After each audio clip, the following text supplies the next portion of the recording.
মাথাটা একটু পিছাস বাবা, মাথাটা একটু পিছিয়ে আছে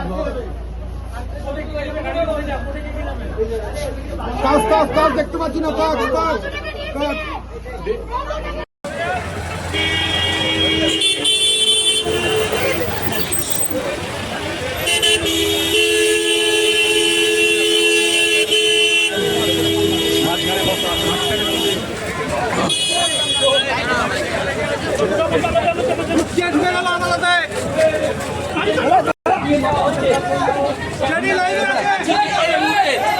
চক্রবর্তীকে বারাসাত আদালতে পেশ করা হচ্ছে।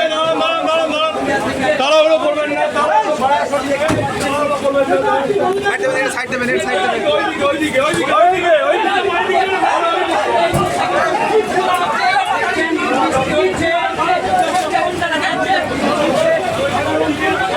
ওইদিকে যাও, ডিম সহ্য কথা দেখ।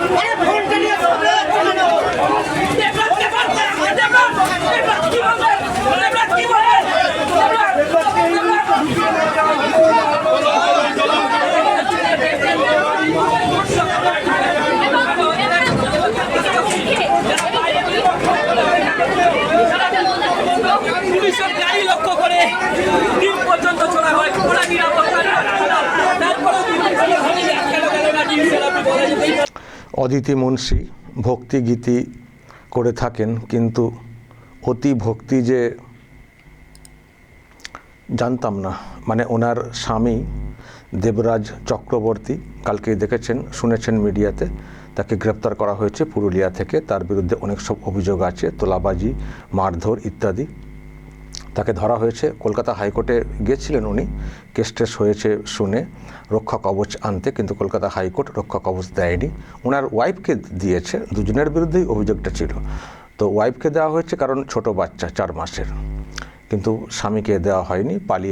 পালিয়ে যাচ্ছিলেন বা পালিয়ে বেড়াচ্ছিলেন বলবো, কিন্তু পুলিশ ট্র্যাক করছিল, পুরুলিয়ার সীমান্ত এলাকা থেকে ধরেছে।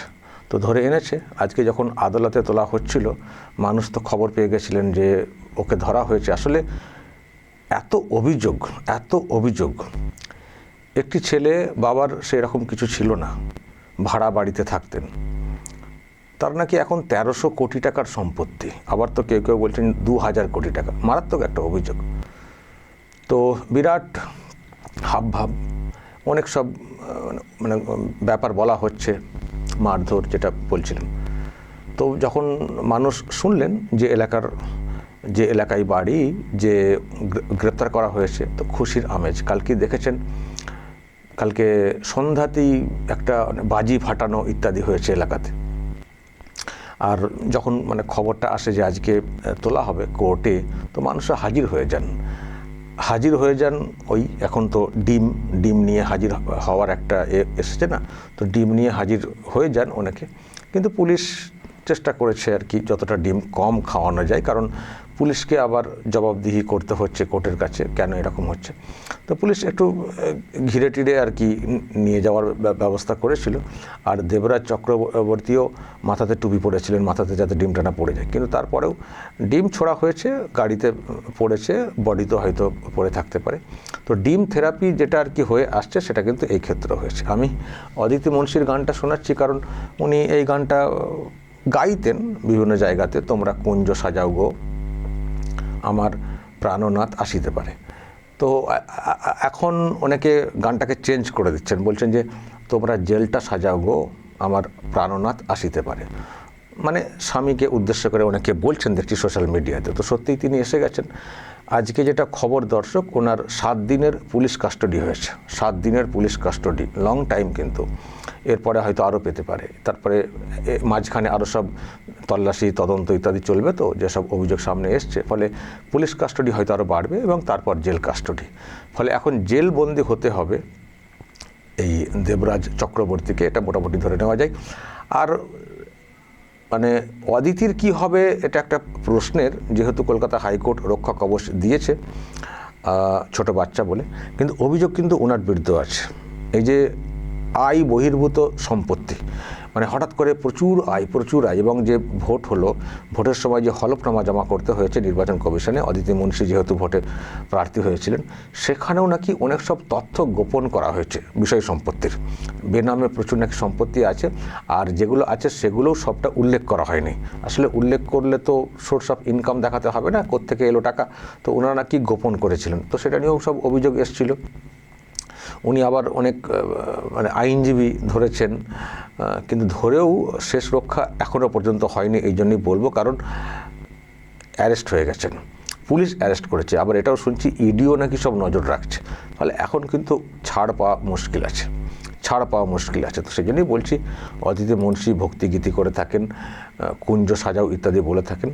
তো এখন সেটাকে আর কি লাইনগুলোকে পাল্টে দিয়ে মানুষ দেখছি সোশ্যাল মিডিয়াতে ওইসব বলছেন, তোমরা এবার জেলটাকে সাজাও, জেলটা সাজাও গো, আসিতে পারে আমার স্বামী, আসিতে পারে না, এসে গেছেন, এটাই আর কি আরও মানে বলা হচ্ছে আর কি নির্দিষ্ট করে। তো দর্শক, এই হচ্ছে ব্যাপার। আমার বক্তব্য অদিতি মুন্সির, আমি কালকে বলেছি অদিতি মুন্সি ভালো গান আমরা অনেকে শুনেছি, আপনারাও হয়তো অনেকে শুনেছেন।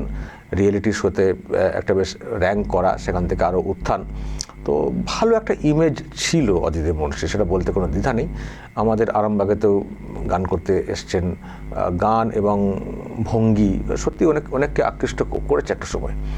কিন্তু মানে ইনি বা ইনার পরিবার যে এইরকম হয়ে যাবে ভাবতে পারিনি। আমি গতকালকে বলেছি, সঙ্গদোষ হতে পারে, কারণ টিএমসি দলটা এমন, সেখানে গেলে কোনো মানুষ ভালো থাকবেন এটা কিন্তু বলা খুব মুশকিল। টিএমসি দলটা এমন, ভালো লোক গেলেও ওখানে চোর হয়ে যেতে পারেন যদি বেশি দিন থাকেন। যদি হাওয়া বুঝে কেটে পড়েন, আগে থেকে কেটে চলে আসেন, তাও রক্ষে। কিন্তু যদি থেকে যান, মুশকিল আছে। লং টাইম থেকে গেলে কিন্তু মুশকিল আছে। তো আজকে অদিতি মুন্সিদের হালটা সেটাই হয়েছে। দেখুন, একটা এরকম সুনাম ছিল, মায়েরা বোনেরা বেশ ভক্তি সহকারে ভক্তিগীতি শুনতেন অদিতি মুন্সির।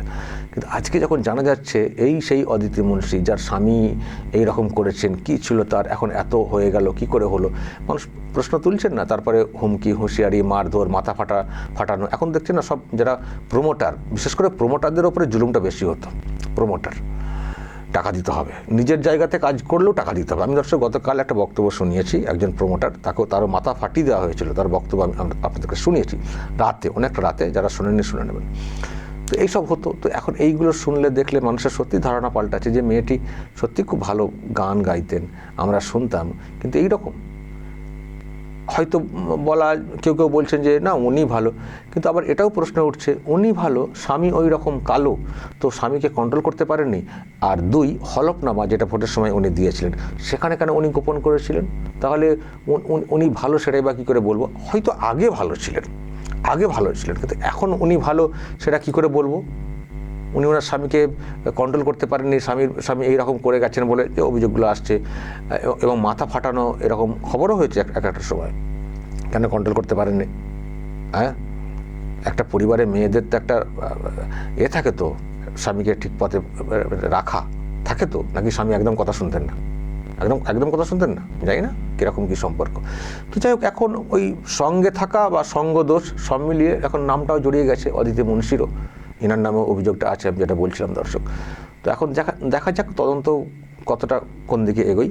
তো এখন 7 দিন তো পুলিশ কাস্টডি বলা হচ্ছে, এখন 7 দিন পুলিশ কাস্টডিতে জিজ্ঞাসাবাদ করে কি পাই পুলিশ সেটা দেখতে হবে, আর তারপরে মোড় কোন দিকে যাচ্ছে সেটা দেখতে হবে। এবং অবশ্যই যাকে আমরা ভালো চোখে দেখতাম, ভাবতাম, সেই অদিতি মুন্সির কতটা ডিরেক্টলি যোগ আছে সেটাও দেখতে হবে। তো শেষে আর একটা কথা বলি, মেয়েটি বা মহিলাটি সত্যি একটা নজর কেড়েছিলেন, কিন্তু সব শেষ হয়ে গেল। নিজের দোষে বলুন বা সঙ্গদোষে বলুন বা স্বামীর জন্য বলুন, সব শেষ হয়ে গেল। বেশ গান টান গাইতেন, মানুষ শুনতেন, অনেক অনুষ্ঠানে ওনাকে ডাকা হতো, যেতেন। এরপর কেউ ডাকবেন? ওনার মধ্যে শিল্পী সত্তা আছে, এটা তো আমরা অস্বীকার করছি না। কিন্তু যেখানে এই ভক্তিগীতি গাইতেন, সেখানে যদি এই রকম অভিযোগ আসে, কারো ভক্তি হবে ওনার কাছ থেকে ভক্তিগীতি গান শোনা, মানে ভক্তিগীতি শোনা? কারো ইচ্ছা হবে? কারণ শুনতে, মানে উনি যখন কিছু গাইবেন তখনই মনে পড়ে যাবে, আরে এ তো সেই অদিতি মুন্সি যার স্বামীকে এই কেসে ধরা হয়েছিল বা যার নামেও এই অভিযোগটা আছে। ফলে না আমি জানি না, আমি আবার বলছি যদি ওনারও এর মধ্যে যোগ থাকে, এই অতি লোভ করতে গিয়ে যদি যোগ থাকে, আমি শিওর না, তো ওনার ক্ষেত্রে আমি এখনও শিল্পীর ব্যাপারটাই দেখছি আর কি, ওনাকে শিল্পীর চোখেই দেখছি এই বিষয়টা।